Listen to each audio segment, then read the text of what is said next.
My name is Brooke Harper, and I was 34 years old when I learned which family was real. It started with a phone call at exactly 8:14 on a Tuesday night. My 9-year-old daughter, Savannah, was lying in a hospital bed 90 minutes away from home. My 2 little boys, Ethan and Mason, were asleep in their room. There was nobody watching them. For the first time in my life, I asked my mother for help. I thought that would be the hardest thing I would hear that week. I was wrong. For most of my life, asking for help felt like admitting failure. So I never did it. I raised 3 children in a small 2-bedroom rental house. I worked as a freelance writer, writing newsletters, fundraising letters, and articles for organizations that needed help telling their stories. The work wasn't glamorous, but it paid the bills. Most months, anyway.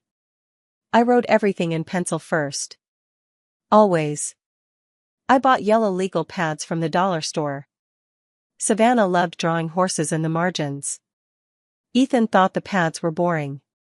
Mason liked flipping through the pages because he loved the sound they made. We didn't have much money, but we had a system. Every morning started the same. Breakfast. School. Work. Dinner. Homework. Bedtime. Then I worked again until midnight. I planned everything carefully because careful planning was the only thing standing between us and disaster. I had budgets for groceries. Budgets for gas. Budgets for school supplies. Budgets for dentist visits months in advance. I thought if I planned hard enough, I could survive anything. The one thing I never planned for was needing another adult.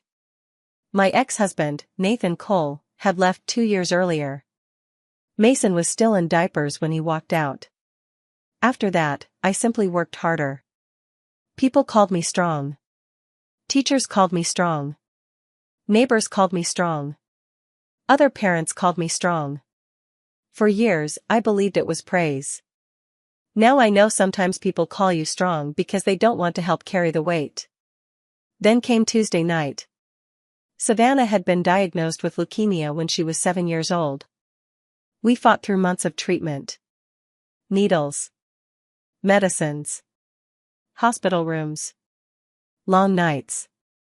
Fear. Then something wonderful happened. She went into remission. For one beautiful year, life felt normal again. Savannah turned 9 in March. In April, the blood tests came back wrong. The doctor used one word. Relapse. I knew exactly what it meant. The cancer was back. And this time the road ahead was much harder. The hospital with the pediatric cancer unit was 90 minutes away. Savannah needed intensive treatment. She needed to stay there. Most importantly, she needed me. That created a problem I couldn't solve. Ethan was 6. Mason was 4. They couldn't stay home alone. I couldn't leave Savannah. And I couldn't afford full-time childcare. Because I worked for myself, there was no paid leave. No sick days. No backup plan. Every hour spent beside Savannah's hospital bed was an hour I wasn't earning money. Clients slowly stopped emailing. Deadlines slipped away. The bills kept coming. One night, sitting alone in a hospital parking garage, I counted the money left in my bank account. Then I made a list. A list of people I could ask for help. Only one name sat at the top. My mother. Her name was Linda. She had spent my entire life reminding everyone what she sacrificed to raise me. Every holiday.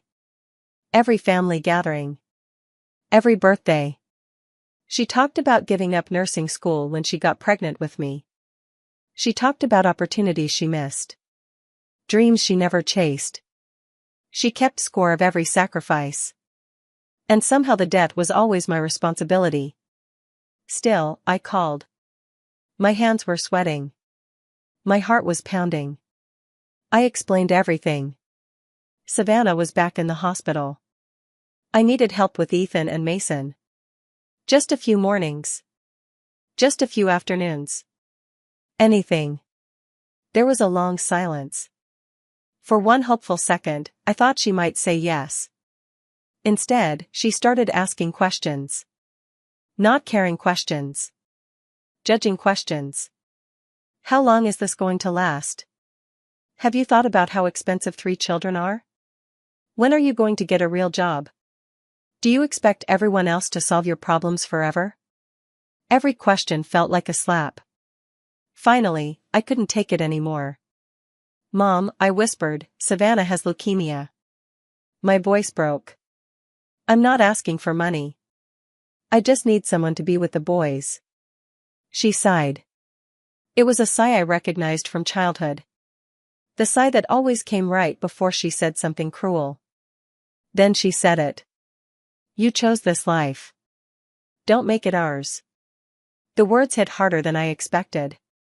I stood frozen in the parking garage stairwell. Unable to speak. Unable to think. You chose this life. As if Savannah chose cancer. As if Ethan and Mason chose this. As if any of us had a choice. My mother kept talking. She and my father were retired. They had plans. They had commitments. They had paid for a cruise. Their schedule was full. In the background I could hear my father, George, watching television. Silent. Always silent. For years I called him gentle. That night I realized he wasn't gentle. He simply avoided conflict. There is a difference. When my mother finally stopped talking, I quietly said, "Okay." Then I hung up. I drove home at midnight. A neighbor's teenage daughter had watched the boys. I paid her $40 I couldn't afford. After she left, I stood in the hallway outside their bedrooms. I listened to them breathing. Safe. Sleeping. Unaware. Then I sat on the floor. I didn't cry. I made another list. The next morning I sent a message into our family group chat. "Savannah is back in the hospital. If anyone can help with Ethan and Mason, even for a few hours, I would be grateful." The message was delivered. Hours later it showed as read. My mother read it. My father read it. My aunt read it. My cousins read it. Nobody replied. Not one person. I kept checking. Nothing. Later that day I saw my mother commenting on vacation photos online. She asked someone for a banana bread recipe. She joked with relatives. She wasn't busy. She wasn't unavailable. She simply didn't want to answer me. The silence became its own answer. That afternoon I looked at my phone and realized there was one more number I hadn't called. Nathan. The father of my children. I hated the idea. But Savannah was his daughter too. So I called. His wife, Vanessa, answered. I could hear music playing. A baby crying somewhere in the background. People laughing. Life. Normal life. I explained the situation. Savannah was very sick. I needed help with Ethan and Mason. There was a strange little laugh. Not amusement. Not kindness. Something colder. Then Vanessa said words I would never forget. You're just a poor writer. Deal with it. For a second I thought I heard wrong. Then the phone changed hands. Nathan came on the line. Only long enough for one sentence. Now's not a good time for us. Us. That word stayed with me. Then he hung up. I stood there staring at my phone. 2 days. 2 calls. 2 families. And everyone had found a reason not to help. I walked back into Savannah's hospital room. She was sleeping. The room was quiet except for the machines. I sat beside her. Picked up a yellow legal pad. And started making a survival plan. The next few weeks were held together with duct tape and determination. Mrs. Whitaker, my elderly neighbor, stepped in whenever she could. She was 78, widowed, and lonely. She watched Ethan and Mason most mornings. Whenever I tried paying her, she refused. So I started hiding money inside her newspaper. The hospital social worker found us a room in a family lodging center near the oncology floor. It wasn't fancy, but it meant I didn't have to drive home every night. I worked whenever I could. Sometimes at 2 in the morning. Sometimes in hospital hallways. Sometimes sitting on hard plastic chairs while machines beeped in nearby rooms. The social worker asked if I had family who could help. I lied. They're busy, I said. I didn't explain further. I sold our second car. Cancelled appointments. Skipped anything that wasn't absolutely necessary.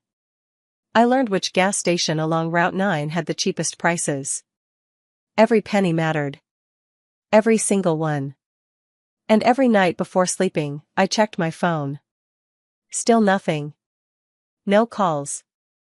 No texts. No help. The cancer floor felt like another planet. The outside world kept moving. People went to work. People went shopping. People watched movies. Inside the hospital, life was measured differently. Blood tests. Medicine schedules. Doctor visits. Long nights. One evening, while I worked on a newsletter assignment, a nurse stopped beside me. Her name tag read Margaret Reed. She looked at the legal pad in my lap.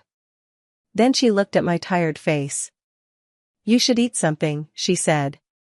"There's vanilla pudding in the family refrigerator." That was it. No pity. No questions. No speech about being strong. Just kindness. 20 minutes later she came back. This time carrying 2 puddings. She handed one to me. Kept one for herself. And stood beside me quietly eating. Like we were co-workers working the same overnight shift. Inside the room, Savannah was on a video call with her brothers. Even sick, she was still in charge. "Ethan, hold the phone higher. Mason, you're doing it wrong. That's not how you stack blocks." I laughed. Margaret laughed too. Savannah grinned proudly. She was still herself. Still bossy. Still funny. Still full of life. At the time, I thought Margaret was simply a kind nurse. I didn't realize she was about to become one of the most important people in my life. The weeks continued. Every morning I drove home to see the boys. Ethan had started asking questions. The same questions every day. When is Savannah coming home? Will she be here for my birthday? Can she still help me with my science project? I answered carefully. One small piece of truth at a time. Mason didn't ask questions. He just became clingy.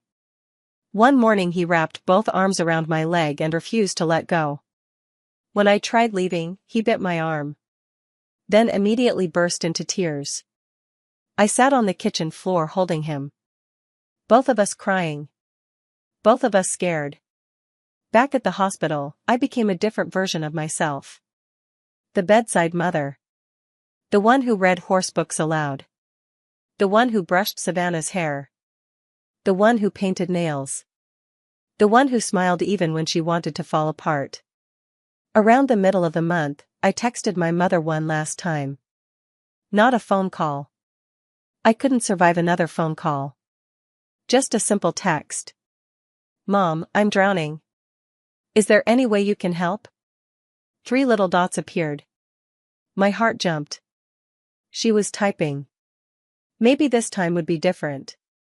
Maybe she had changed her mind. Maybe she finally understood. The dots disappeared.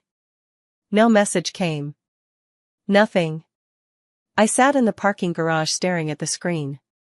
And that was the moment hope quietly left. Not with a fight. Not with tears. Just silence. I stopped expecting help. I stopped listening for rescue. I stopped watching the door. I didn't know it yet, but something even harder was still coming. And before it arrived, I would discover exactly where my family had been on the worst night of my daughter's life. A few days after my mother's unanswered text, I finally noticed something that had been sitting in front of me the whole time. I was scrolling through the family group chat when I saw a photo my mother had posted. She was standing with her garden club friends around a long table. Everyone was smiling. There were flowers, drinks, and little sandwiches. The caption read, "So blessed to spend time with my girls." At first, I felt nothing. Then my eyes landed on the date and time. Something about it bothered me. I couldn't explain why. A few days later, Savannah developed a dangerous fever. Doctors rushed into the room. Nurses appeared from every direction. Machines beeped louder than usual. The room filled with fear. For 2 terrible hours, nobody said the worst words out loud, but they hung in the air anyway. I needed help. If things got worse, I couldn't leave Savannah. But Ethan and Mason were home. At exactly 8:14 that night, I called my mother. The phone rang. And rang. And rang. No answer.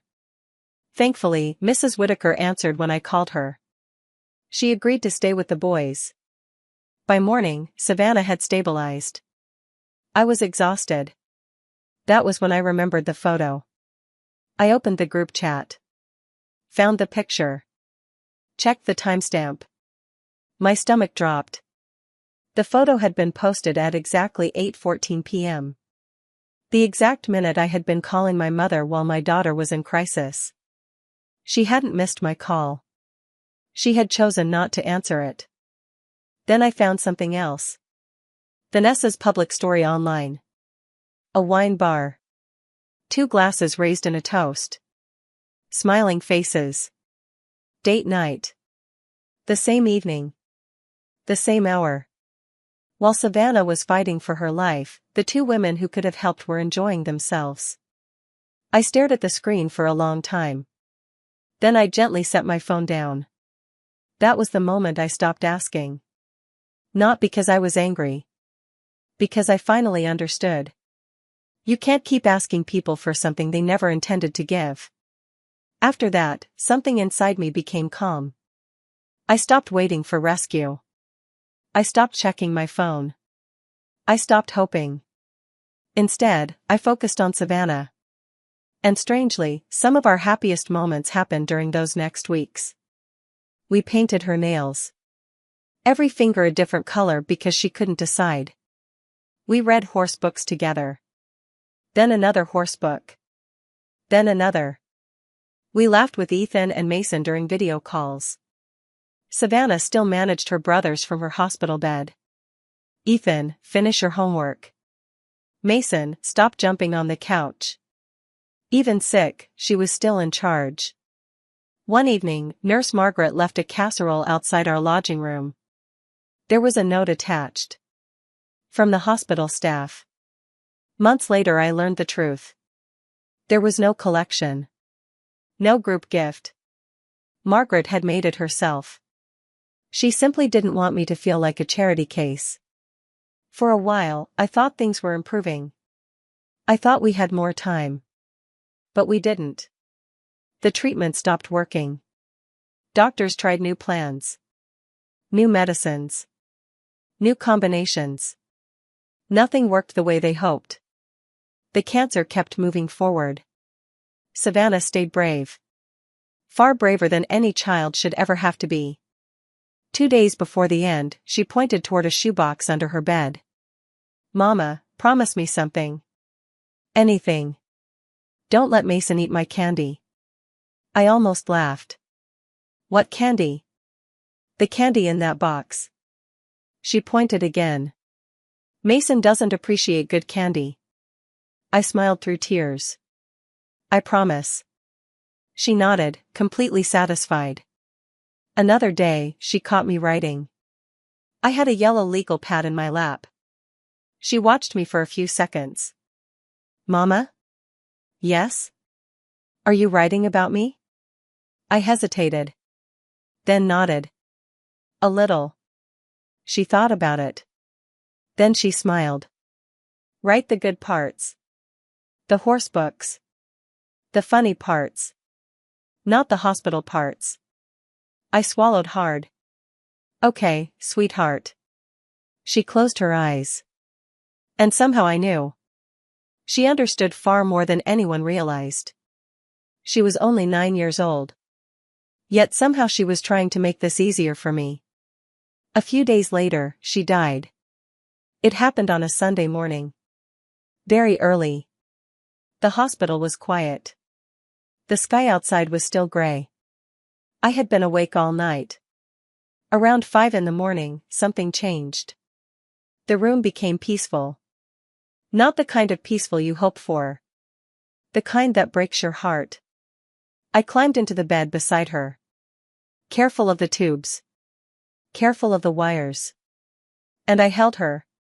Margaret stayed after her shift ended. When the monitor began making sounds that no parent ever forgets, she quietly lowered the volume. She gave us silence. She gave us dignity. She gave us peace. The rest belongs to me. Afterward, a young doctor asked if there was anyone he could call. Any family member. Any friend. Anyone at all. I almost laughed. The people you call are the people who come. And I already knew who came. I shook my head. Then I whispered the only true sentence I could find. I gave her everything I had. Because I had. Every hour. Every dollar. Every piece of my heart. Everything. Then I picked up my legal pad and went to call my sons. The days after Savannah died felt unreal. I remember telling Ethan. I remember watching his face fall apart. I remember Mason not understanding at first. Then suddenly understanding all at once. I remember standing in the kitchen crying where nobody could see me. And I remember the funeral. Because that was when my family finally showed up. My mother arrived in black. My father followed behind her. Relatives filled the room. People cried. People hugged each other. People whispered. Then I heard my mother say something to a cousin. We did everything we could. I stood 10 feet away and listened.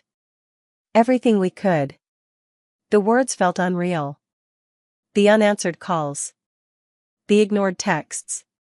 The silence. None of it existed in her version of the story.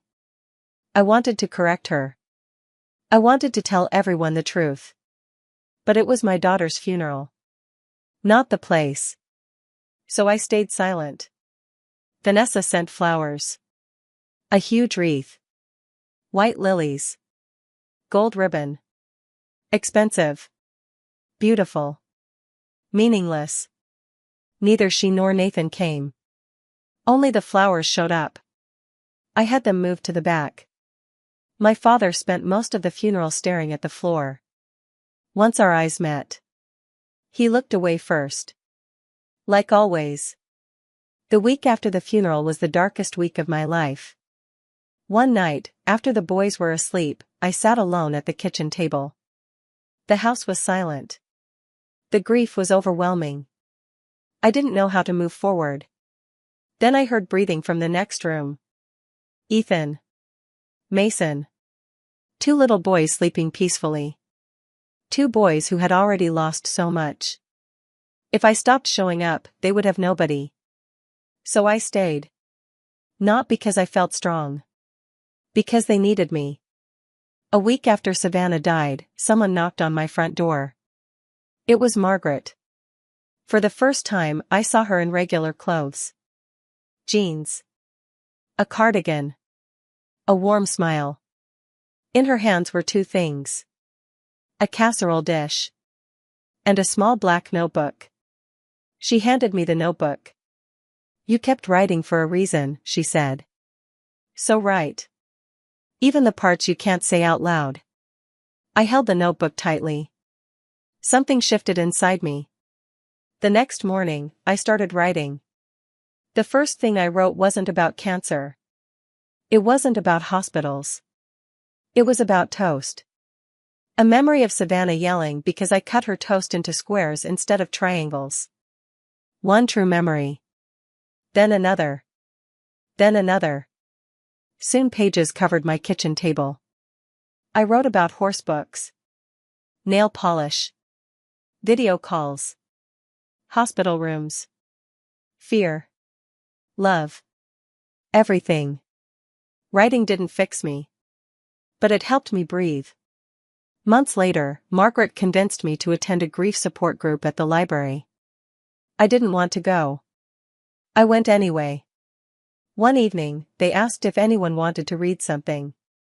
I pulled out a page. The Toast Story. When I finished reading, the room was silent. An older woman named Patricia reached across the circle and touched my wrist. She didn't offer advice. She simply listened. After the meeting, she asked if there was more. I told her there were hundreds of pages. She asked to read them. A few weeks later, she looked at me and said something surprising. "This is a book." I laughed. She didn't. Patricia had spent decades working as an editor. Eventually, I trusted her enough to let her share the manuscript. The first publisher rejected it. The second rejected it. The third rejected it too. Months passed. Then a small publishing company finally said yes. The advance wasn't huge. But I cried anyway. Not because of the money. Because someone believed Savannah's story mattered. The book was called From Ashes. It released almost exactly 1 year after Savannah's death. At first, very little happened. Then everything changed. A popular creator online read it. She shared it. Thousands of people started reading. Then tens of thousands. Letters arrived from parents around the country. Parents who had sat alone in hospital rooms. Parents abandoned by family. Parents who understood. For the first time, I realized I wasn't alone. Then the family group chat suddenly came back to life. After more than a year of silence. My mother posted a photo of the book. "So proud of my daughter." A red heart followed. I stared at the screen. The same woman who ignored my calls was suddenly proud. Vanessa left a public review. 5 stars. Always knew she was talented. I laughed out loud. The woman who called me a poor writer was now praising my writing. Neither one mentioned Savannah. Not once. Then came the knock. A year after Savannah's death. A warm Saturday afternoon. The boys were outside playing. Someone knocked on my front door. I opened it. And there they were. My mother. My father. Nathan. Vanessa. Standing together on my porch. My mother held flowers wrapped in plastic. For a moment nobody spoke. Then she smiled. "We've been doing a lot of thinking. We want to make things right. We're family." Family. The word almost made me laugh. I stepped outside and closed the door behind me. The boys didn't need to hear this. My mother started talking about forgiveness. About blood. About family staying together. Then Nathan spoke. He suggested that now things were going well, maybe we could help each other again. There it was. The real reason. The book. The money. The attention. Then he claimed he wanted regular visits with Ethan and Mason. A father shouldn't be cut off, he said. I stared at him. A full year of silence. A full year without asking about his sons. And now he wanted a relationship. Now. Vanessa stepped forward. We never meant the poor writer comment. It was a hard day. We didn't mean it. I almost admired the nerve. But I didn't yell. I didn't argue. I didn't need anything from them anymore. Calmly, I said no. No to rebuilding relationships. No to pretending. No to everything. My mother's tears vanished. Anger took their place. After everything I sacrificed for you. She shouted. You're abandoning your own mother. Vanessa joined in. Talking faster and louder. claiming I embarrassed them, claiming family problems should stay private. The louder they became, the calmer I felt. Nathan stayed silent. As usual. Then something unexpected happened. My father looked up. For the first time all afternoon. His eyes were wet. "Brooke," he whispered. "I should have." Then he stopped. The rest never came. Because my mother snapped his name. And he stepped back beside her. Choosing silence again. Choosing her again. It was the saddest thing I saw that day. Finally the porch became quiet. I looked at all four of them. Then I spoke. I gave everything I had to Savannah. Every hour. Every dollar. Every piece of my heart. While the four of you decided it wasn't your responsibility. So there's nothing left for any of you. Then I looked at my mother. "You told me I chose this life." I nodded. "You were right. I chose my children. I chose to show up. That's the difference between us." She opened her mouth. No words came out. Then I turned to Vanessa. "If you want to know how I feel, read page 204. Her face fell. I opened my front door. Stepped inside. And closed it gently. No shouting. No slamming. No drama. Just peace. They never came back. Life became smaller after that. And warmer.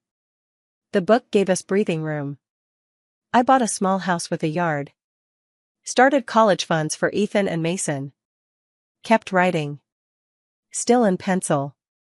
Still on yellow legal pads. Margaret became family. Real family. She came for Sunday dinners. Mason started calling her Grandma Margaret. The first time I heard it, I had to leave the room so nobody would see me cry. One Sunday, I finally returned the casserole dish she had given me. The glass one with the blue lid. I filled it with food and handed it back. Margaret laughed. A real laugh. Because we both knew the truth. There had never been any hospital staff collection. There had only been her. In the end, family wasn't about blood. Family was the people who showed up. The people who answered the phone. The people who stayed. The people who loved you when you had nothing to give back. Those are the people who still have a seat at my table today. If this story moved you, don't forget to like the video and subscribe to the channel for more real-life stories like this.